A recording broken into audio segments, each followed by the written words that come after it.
My name's Alfred McMoore, and I do a lot of artwork, and I used to do it in art class down at Lap Creek at the AT building down there.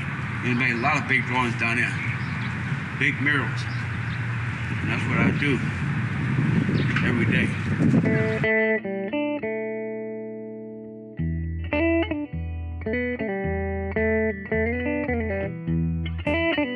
This is the story of Alfred McMoore.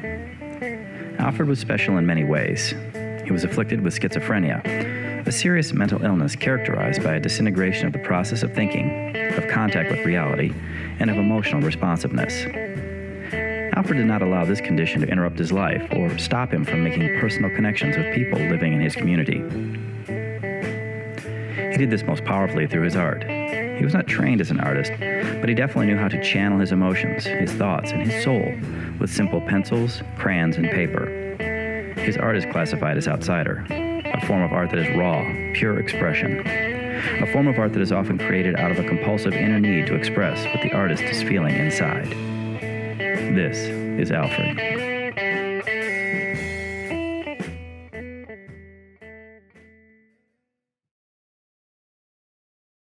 Our friend Nancy was in a nursing program at Akron U. There was a mental health portion of her curriculum, and she met Alfred or saw Alfred at community support services. She knew I had an interest in art from the outside, so that's how I met him. My mind was blown. Chuck took me to his basement and showed me. He had told me about him and prepared me for Alfred, to prepare me like, be ready. This is an interesting guy. I think you could write a story about him. And we went into his basement and I saw it. I was enthralled. I'm a psych major in college, and I've always believed that we're all very close to the edge, from sanity to insanity or, whatever. And I was like, man, I must meet him. And then when I met him, because he's so interesting and colorful and out there, I was like, oh my God, he made this stuff. And then he kind of let me into his world. He did let me into his world. That this guy was self-taught, self-motivated, compelled to do what he was doing, that there was no incentive other than what was springing up from inside of him to do this stuff. Still got on. So wait, hold on. So as long as this drawing it still isn't done. Are you still? Here, what we'll do is we'll unravel the rest of it. Okay. Here, I'm just going to pause it. Okay. So this is the rest of the drawing. Yeah. Start way from here. What do we have here? There's the Christmas bells right there. I don't know who put that on there. Okay. Those are cats right there. And that's the guy from the Marines. He graduated from the high school. Alfred was quite a character. He usually wore several overcoats. He was always covered up. He didn't relate really well to women, and so I did meet him a couple of times, but I can't say I really got to have a conversation with him or know him. He seemed to relate much better to males, and so he was pretty shy, but he was quite an amazing artist. Outsider art, the interesting thing about that label is that it's more a comment on the artist than the art.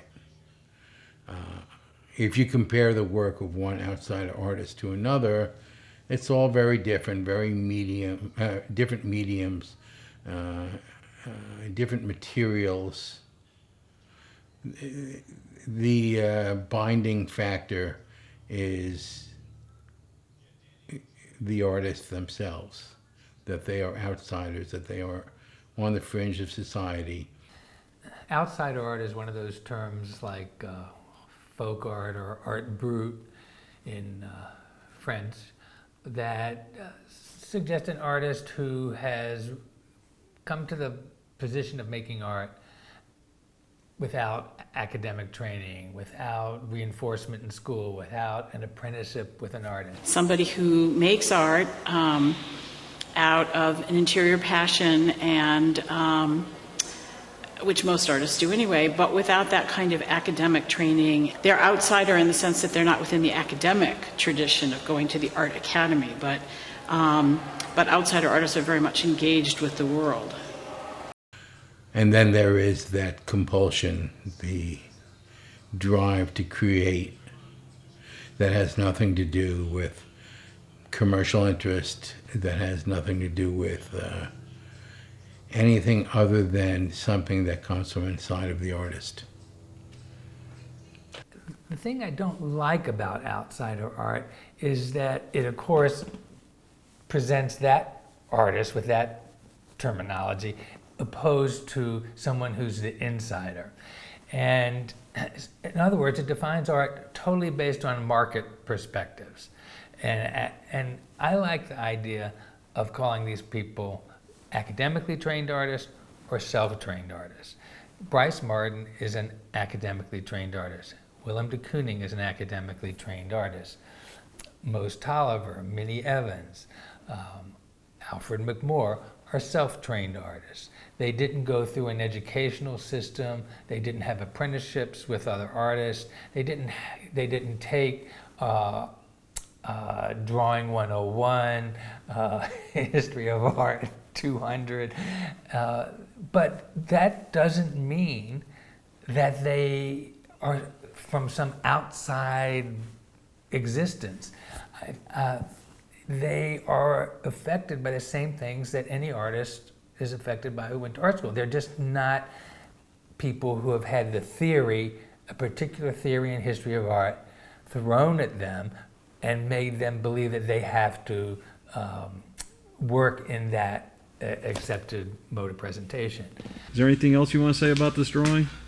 Meanwhile, I saw this 57 sheriff, senior sheriff car right here by Greater Holy Trinity God in Christ. Is a black and white building. It's a 57 building. It's all black with a white top. That's one of the detectives you knew in there? Mm-hmm.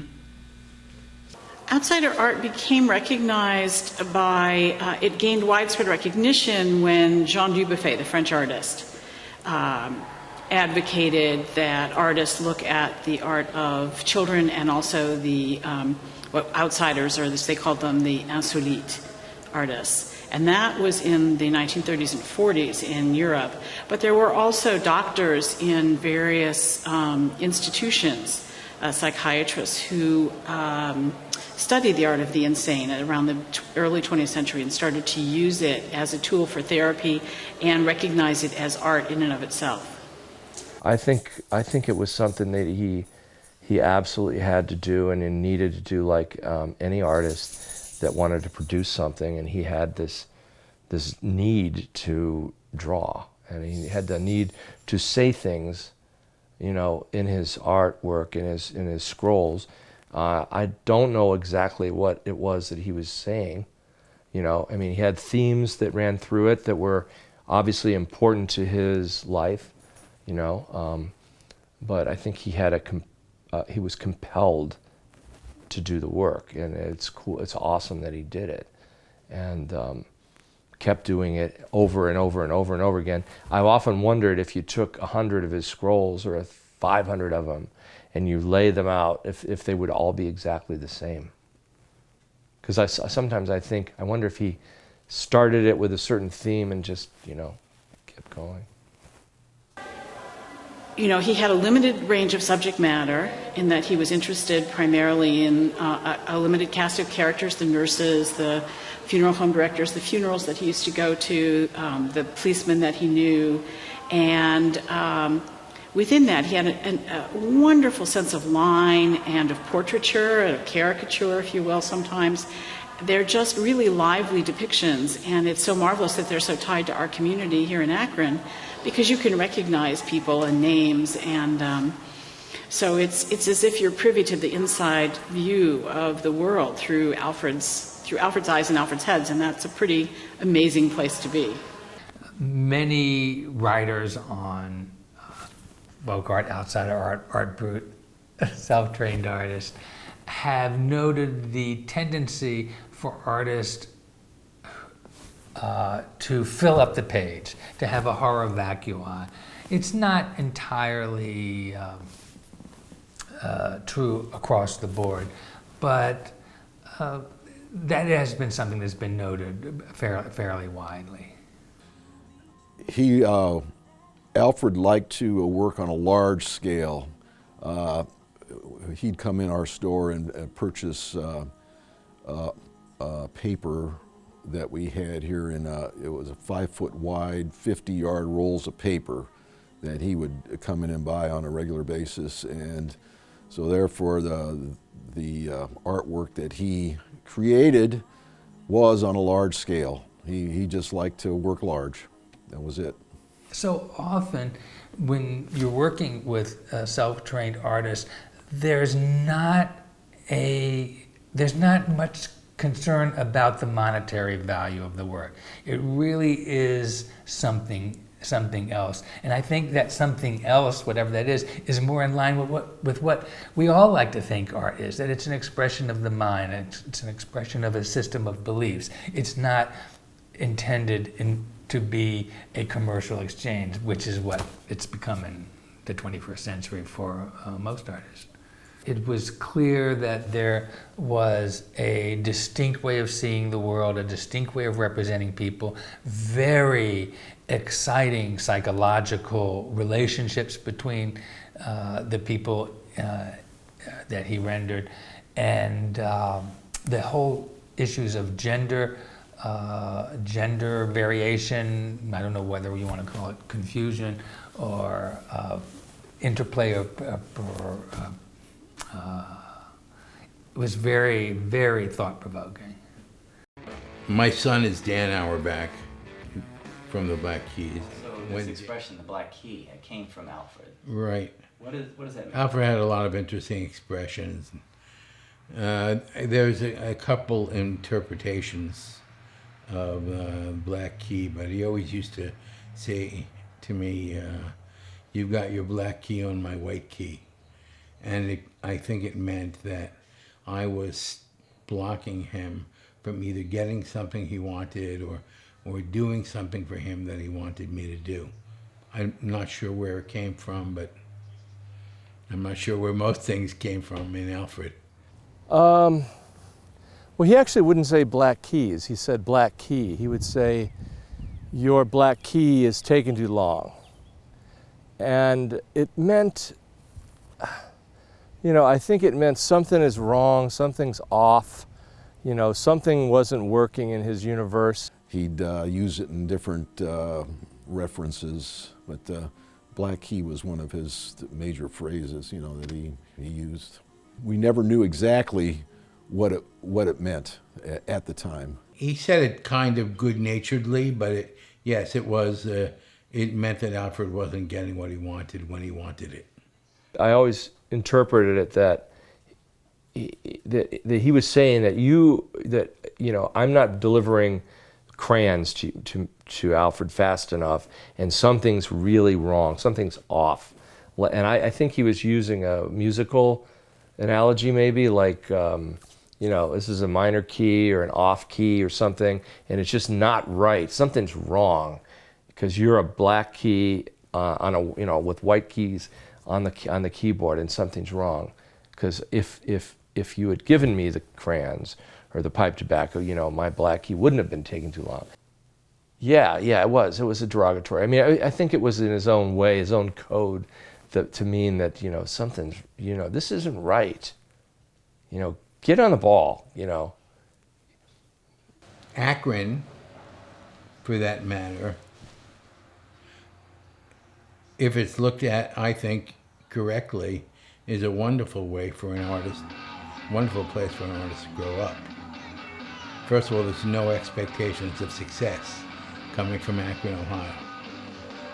Second of all, because there's no expectations of success, there's no pressure to be anything or produce anything in a certain way. In LA or New York, being independent from the scene around you is a little more difficult, I think. In Akron, where there is not much of a scene, you kind of create your own scene. And if you have the proper set of balls between your legs you will do what you're passionate about until it either works or it doesn't work. And I think that's what Dan was. Dan had a very singular view. He never listened to the same music that his friends listened to. He always had a very, very independent streak when it came to music. Here's the email. It's dated October 18th, 2001, and it's from Pat to me at the work. Dad, Dan and I are thinking of calling our group the Black Keys. What do you think? I don't have what I said, but I think I said it was awesome.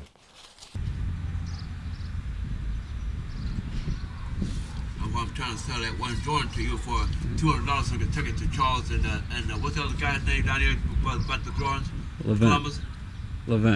Levent, yeah, but take them to him. Uh-huh. So you both take them 4 pictures down there today and yesterday, but you never took them down yet. It was taking too long. Has anyone ever encouraged you to be an artist, or is this something you just did on your own? Did on my own. And that's why some people's Black Key take too long.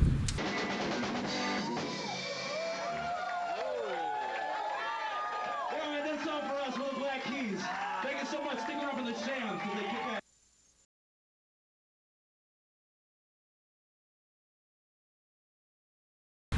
When I do my artwork of films and stuff, because I like to go to them and I get a lot of ideas in my head, like that, make a picture about television and the horse and the dog and everything else. With the sheriff riding on it with high heel shoes and lipstick and everything and feather polish on. Are the people in the drawings people you've known? Yeah, Like, who are some of them? yeah. Could you tell me about some of the people that are in the drawing? Yeah, one of them named Sister Stone, and one of them named Reverend Stone. He got a bald head, and he plays the drums, and Sister Stone plays the bass guitar, and the man with the earring lipstick and high heel shoes and fingernail polish on, he plays the organ. Stuart Calhoun Black Funeral Home at 529 West 3rd Street, Akron, Ohio 44307. Phone 330-535-1543. Ask for Jim Stewart and Bill Calhoun. He would come to the funerals pretty weekly, every week. I'd see Alfred. I would not 100% of the funeral services, but I'd have to say probably at least 75% he would attend. He was here a lot. Whenever I saw him, he would always come up to me and hug me. I couldn't get past him with just a hello or walk past him. He would always make it a point to come up to me and give me a hug. So I remember him a lot for that. Every time I saw Alfred come, I was like, oh boy, I guess I better get ready for my hug because I know he's going to give me one. I think that there is a cohesive factor in funerals, that everyone is there for the same purpose, to mourn the loss of a loved one, a friend. And I think Alfred, in his heart and somewhere in his head, related to that feeling of loss, the idea of grief. Alfred had lost a lot of loved ones. So I think on that level, it really worked for him. He also liked formality in decoration. He liked flowers. He liked the formality of seeing fancy lights, a coffin on a fancy stand. And I think he related to it on that level also. In the same way that he liked iconography in a church. He could go from one church to another and get that same feeling. There was a kind of consistency to it that was probably pretty comfortable for him. You know, there's a lot of ritual in a funeral, and colorful flowers, music, adoration. People come in and look at the person, and I think he probably went to a lot of funerals in his life, maybe even before he called it his favorite sport. You know, that's what he called funerals, my favorite sport. You know, I think it was just this fascinating part of life that he enjoyed, because you have all these people coming together that knew this person, and there's all this great emotion being shown, and you know, Alfred would go up to the casket and cry for people that he didn't know. You know, maybe it was just this really great emotional thing for him in his life. He would come in, I know, a lot of times I'd be the director leading the family in, and I'd be standing at the casket, and you know, there'd be a long procession of people coming in to view the remains as they entered into the chapel. And you know, eventually Alfred would make his way up close to the casket, and by the time he got to the casket is when I would notice him. And he would already just be shedding so many tears, and just boo-hooing tears. I mean, taking his glasses off and wiping his eyes like, oh, God. You know, just really showing heavy tears and emotion for the person that passed away. And then when he would walk past, it's like we were like a receiving line, and we would greet people. He would want his hug. You know, he would want to be comforted, as though he was a grieving family, as though it was his mother or his dad or his brother or sister had passed away. That's the kind of emotion he was displaying every time. Early on, when I was first meeting him and I was talking to him, and Chuck had told me that he did this, he was talking about someone who had died, and he took his glasses off, and literally his face was transformed to this this canvas of sadness or something. You know, he would cry, and then he put them back on, and he was like, it was like he was over it. You know, and he did that a couple times when I was driving him somewhere, when he had some family member had passed, and I'd say, tell me about him, and he'd take his glasses off and just really look sorrowful, and then put them back on, and it was over. It was an odd thing. When was the last one you went to? Thursday night. And you don't know the people who are dead? No. Whose funeral was it? Charles Gates. Charles or Clifford Gates? Clifford Gates, yeah. And who was he? He's the one used to work at the train station on South Street. He used to drive a train all the time. And you just went to his funeral? Yeah. No, I went to his wake, but I didn't go to the funeral the next day. Uh-huh. I thought he ran this community service center in Urban League.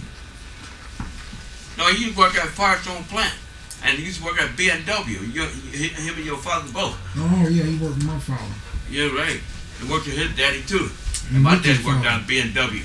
Him, Mr. Davis, and R.L. Pope. It was six of them. Six daddies worked out there.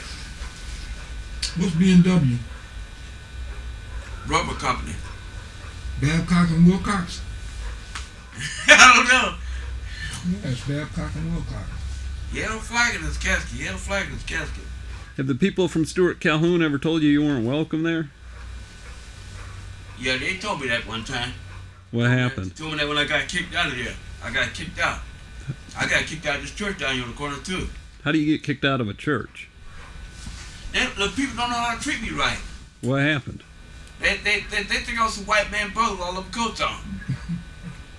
Run that by me again? They think I'm that white man brother with all them coats on. Okay. Those 6 overcoats. Well, how do you get kicked out of a funeral home?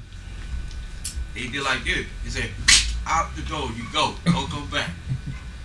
That goes back to him being either barely in control or out of control. He could be very disruptive. He could either be very, very sweet. He could be very concentrated on his work, or he could be nearly or completely out of control. Those were most of the states of Alfred. And I think he would schedule himself into a funeral, and it was independent of how he was feeling that day. He wanted to go to the funeral, but if he was not in control, It would be a collision of forces that didn't work. People who wanted to concentrate on the loss of their loved one and grieved, and this crazy guy that nobody knew who was creating a disturbance in the middle of the whole thing. Yes, yes, yes. He would sometimes call me. He would sometimes, different directors were on call at different alternating nights. And sometimes the phone might ring at 1, 2, 3 in the morning, and it would be Alfred, and he'd be calling to say, well, is the service tomorrow going to be a big one? I mean, are there going to be, how many flowers are going to be? Going to be 50 million, 1,000 billion flowers? Say, Alfred, I don't know. I can't know that until the day of the service. But he would always call and ask how big the service was going to be and how many flowers there were going to be. And I said, there's probably going to be a lot, Alfred, but I can't be for sure exactly how many. But that's what he would call. He would call just to ask, well, how big do you think it's going to be? You think it's going to be 1,000 billion flowers, or they're going to be 1 billion, 1,000 million people? It's like, I don't know, Alfred. We'll see. But that's just the kind of way you had to work with Alfred, because you understood his mental disability, and yeah, he was just so into it, and it didn't matter who it was. He just was. He would come and he would show his caring and his sympathy for everybody, Man, I hate to tell you, this is a big choir. That was a big old funeral, ain't it?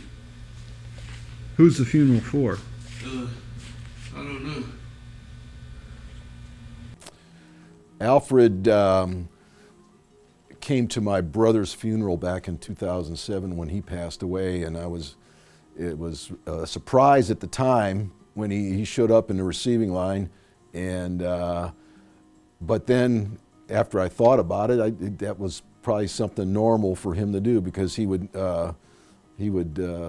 make a habit of going to different funeral homes and attending funerals of people he didn't know.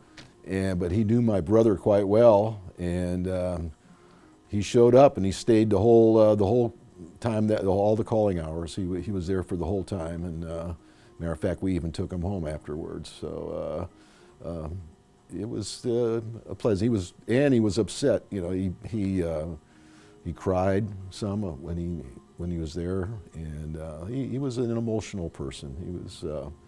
But he had a kind heart. Okay. I'd rather be laying up there at Stewart County Home dead with my check laying in my hand, with my hands folded like that on top of it, with $1 million. What good would it be if you're dead, though? Because I can't wait no 2 years. I'll be dead by then. But if you were dead, the $1 million check wouldn't do you much good. I'll be buried next to my mother and Pee Wee and brother Pee Wee and my kinfolks out there in Mount Peace Cemetery. So do you practice being dead much? Yeah. Like how often? Yeah. Well, how often do you pretend being dead?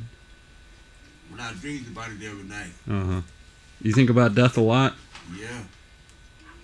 Are you comfortable? Yeah. Full black casket. Uh-huh. 6 overcoats on. 6. Why would you have 6 overcoats on in a casket? Because I'll be fat. But if you're dead, it wouldn't matter. You gonna sign the check over to us when you die, Alfred? Yeah. You gonna hold the hand out the casket? Yeah. Let's see what it looks like with the hand outside the casket.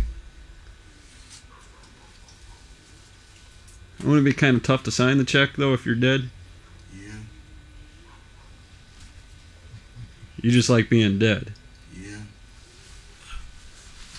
Oh, you came back alive. No, I didn't. I don't know. And maybe he was thinking that someday he would be, I'm sure he knew that someday he would be in a casket, and the funeral would be his.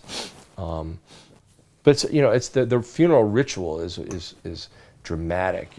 People walk past the casket. There's flowers. There's an organist, the minister. Then they get in the car to go to the cemetery. It was probably like he liked. He drew his pictures life size.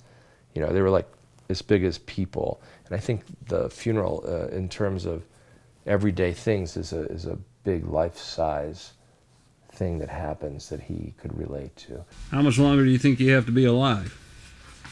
Just about a couple days from now. You said that last week. Huh? But you said that last week. No, I didn't. That was about a year ago. Okay. You know, he was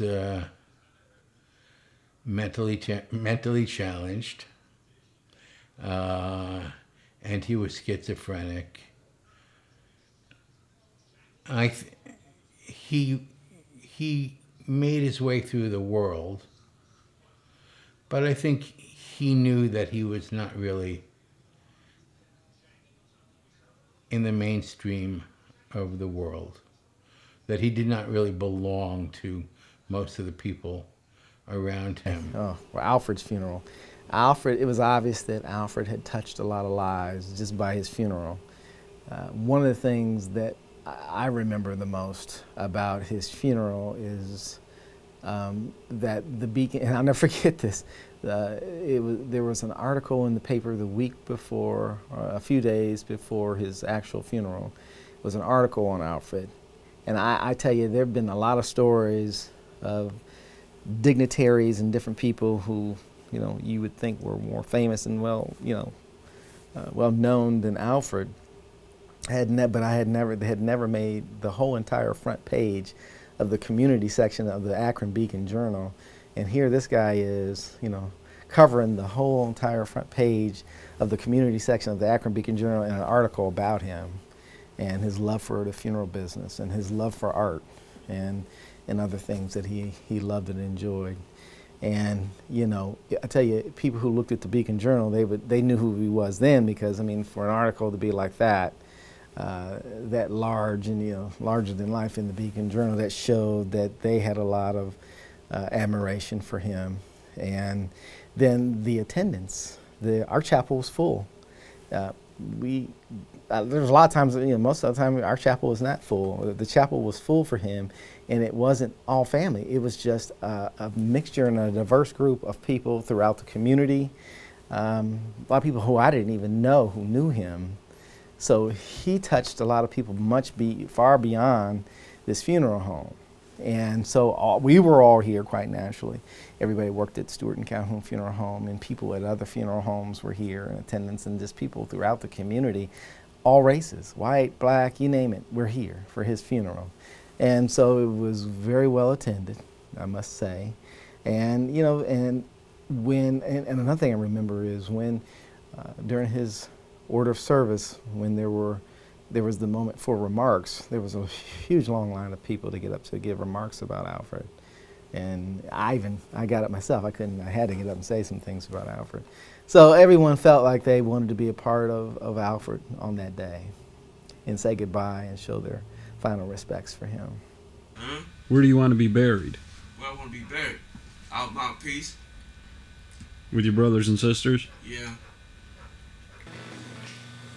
My name is Alfred McMoore, Big Glass, and I've been doing these artworks like this for about 140 years. I'm 208 years old, walking on the cane, and I almost walk to the bus stop 5 days a week for my dock appointment. So what do we have here? We got Like, why don't we start out down here? we got a man standing on the lamp with 2 flags on it. Uh-huh. He was the Civil War veteran of Vietnam. He was a veteran of Vietnam. Civil War, Second World War I and II. All right, here. He was discharged from an army. And this is discharged from the Deputy Sheriff Department. And she was discharged from the Nurse Department, and that was the Deputy Sheriff Department. Tommy Dunn. Ruby Jean R. Dunn and Tommy Dunn. Who's this guy with the big gloves?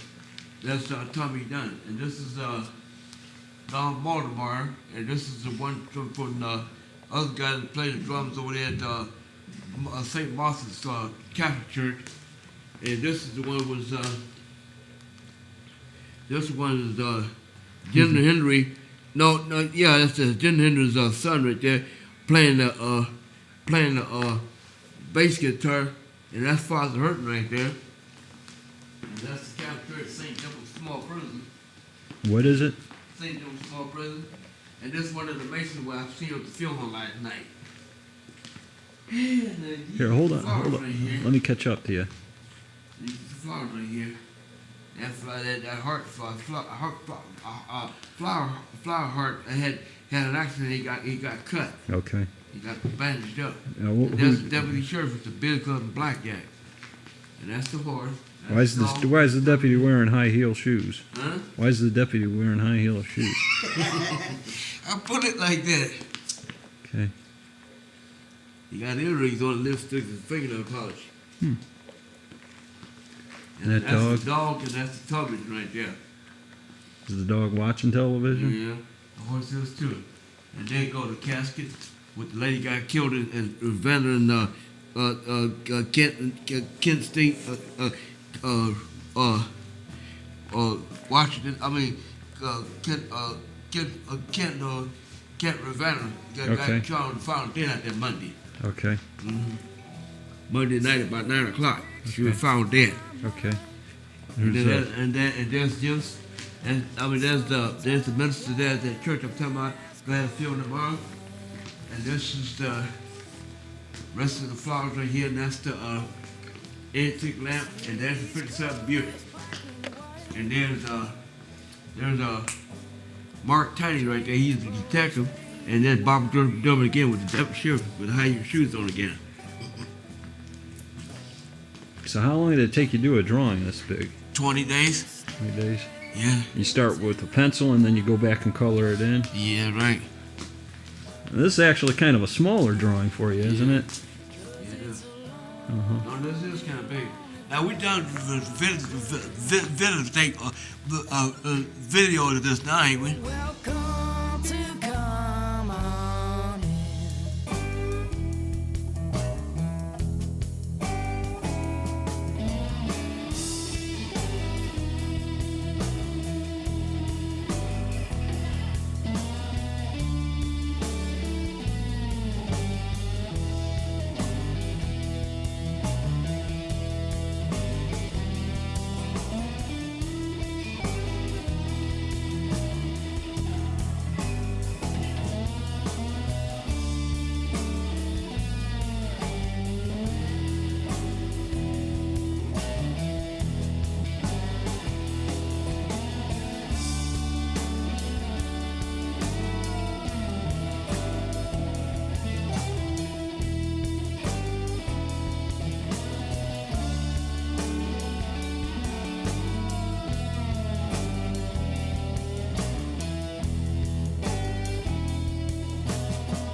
Please don't cover up your eyes. You'll see my heart beats just like you.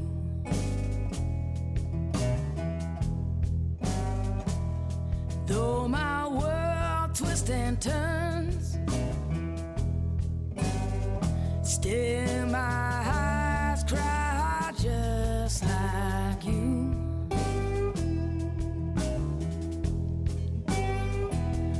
Won't you step into my world? 'Cause it's a lonely, lonely, cold, cold world. But you're welcome to come on in.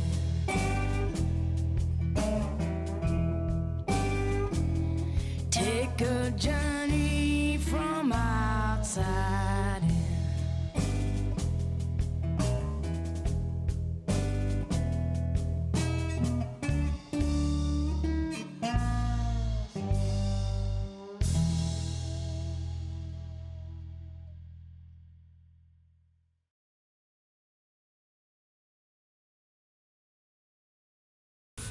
Yeah, I'm trying to get this here roof done.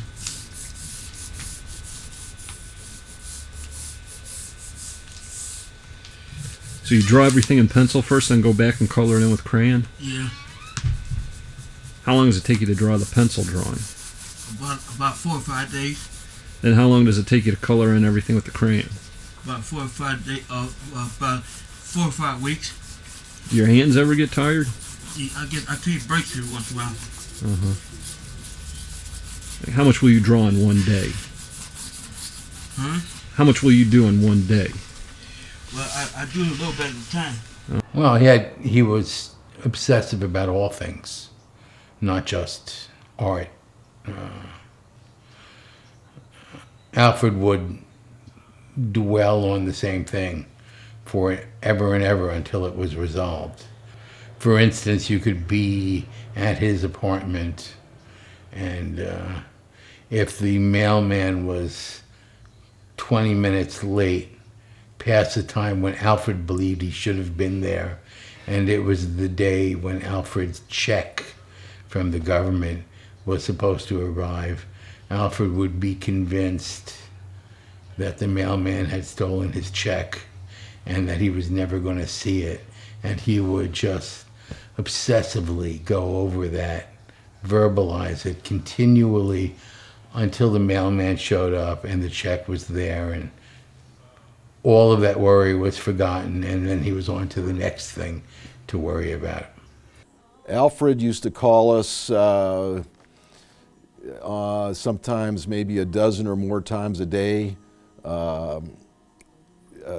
just inquiring about the paper, inquiring about us, and making sure that we had the paper here for him when he came in. He did like to call us on the phone. Sometimes it became an irritant for us working here. The only time I ever had unpleasant interaction with Alfred was when we were out of the paper and he wanted the paper. It happened on rare occasion where we didn't have any of the paper here, and he'd come in and he'd get rather upset. It would really trouble him if we didn't have the paper for him. The obsession in the work shows in the repetition of the characters. It's almost always the same piece of work with different variations. It's always the 5 or 6 characters in the beginning of the drawing, followed by scenes of a church or a funeral home. So it's always the same movie, but with different variations in that movie. I had been dealing with him through his social worker. When Alfred needed something, and he didn't want me just for purely social reasons. There was always some reason, monetary usually. Sometimes it was a ride. Sometimes it was helping him buy tobacco or crayons or paper. He would ask his social worker to call me. Well, one day he asked her and observed what she was doing, read my number upside down. So the next thing I know, the phone rings and it's Alfred. And I said to Alfred, "How do you get my number?" And he said, "I don't have your number." And I said, "Alfred, you called me." And that ensued the confession that he'd done it from a social worker reading it upside down. And once he got your number, there was no boundaries about how often he called. Well, I would get home and there would be 10 messages from him, or 15 messages from him. And it would be, "This is Alfred McMoore. Please call me right away." He'd recite his phone number. I can't remember his phone number now, but "Please call me right away, Jim Carney." And then push it again, and "This is Alfred McMoore. Call me right away, Jim Carney." And then, "Your black key's taking too long. Call me." But it would go on and on and on. And usually it was never just one call. He worked in a bedroom that had 2 single beds in it, one for himself, one for his roommate. And he would lay the paper on the floor between the beds.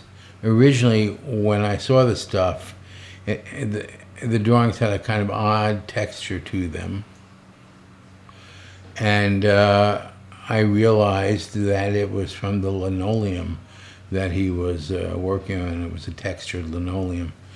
So I bought him a piece of hardboard. I'm not sure what it was. It had a smooth, hard surface, and it was 4 or 6 feet by 4 feet.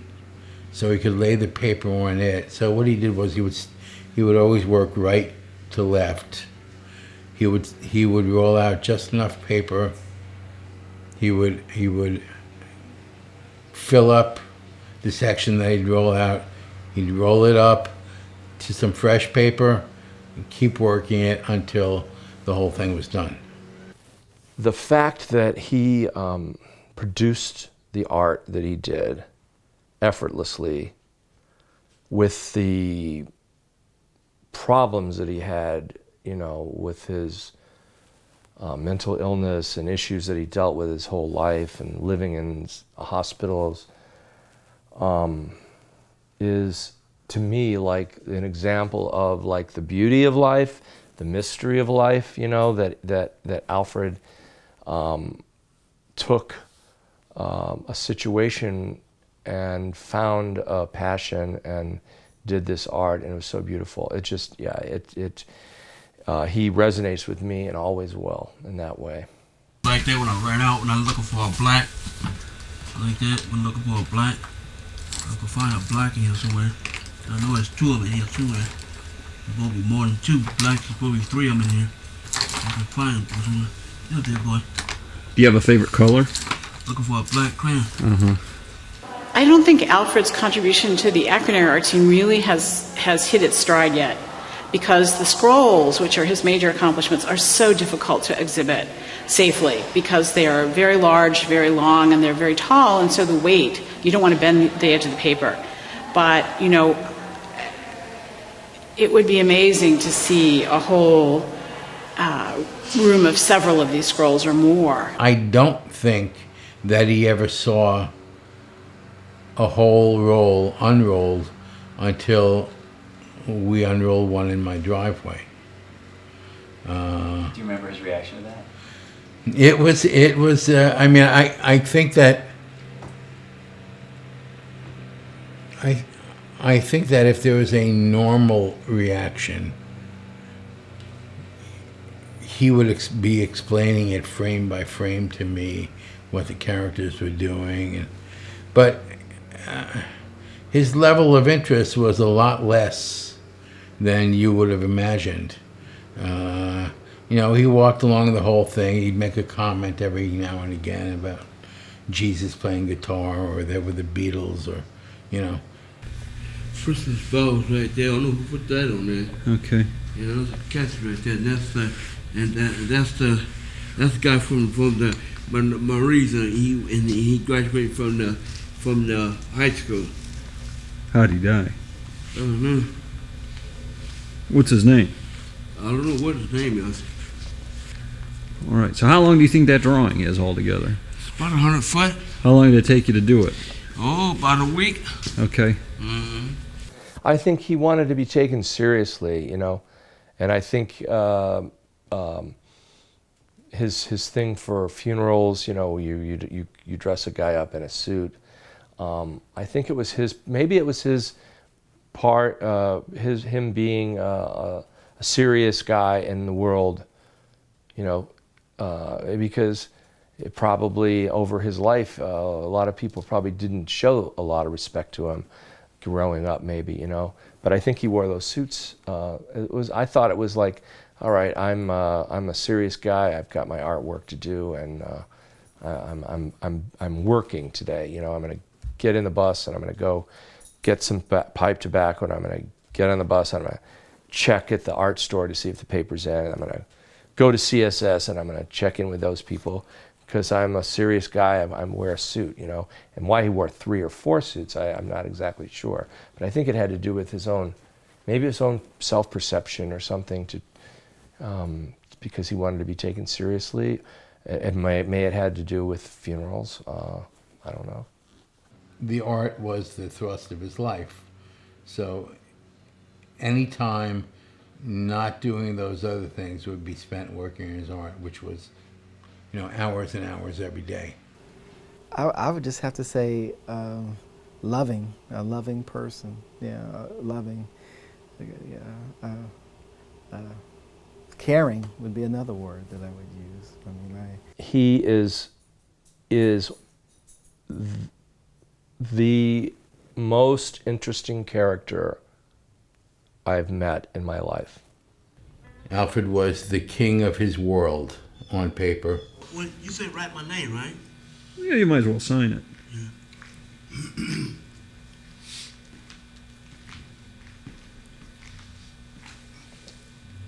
What is that, a mini television? The color TV. With a light bulb on it.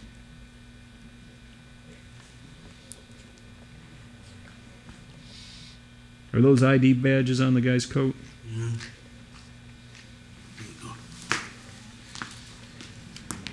Oh, Alfred. Alfred. There you go. Very good, Alfred. Yeah. Okay, I'm turning it off.